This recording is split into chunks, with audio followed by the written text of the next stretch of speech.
Welcome to Pindar Poetry. We hope you learned something new. You start now, drain soaked lentils and set aside.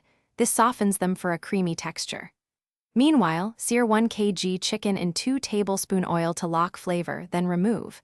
In the same heavy pot, add 3 tablespoon ghee and sauté thinly sliced onions until golden. This creates the sweet backbone.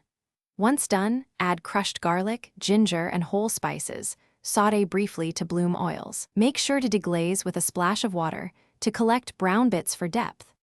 Once the base is hot, add drained lentils, wheat, shredded chicken bones, and 6 cups stock. Bring to a gentle simmer. You simmer low for 1 to 1.5 hours because slow cooking breaks down grains into that classic haleem body. During cooking, remove chicken, shred the meat finely, and return it. Make sure to mash or pulse about 1/3 of the pot. This balances silkiness with chew. Finally, reduce on medium-low while stirring to avoid sticking. This concentrates flavor and corrects consistency.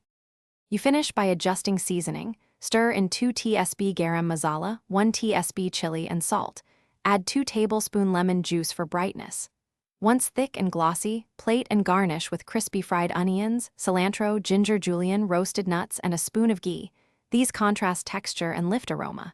If it's too thin, simmer uncovered until it reduces. If too thick, whisk in hot stock a little at a time.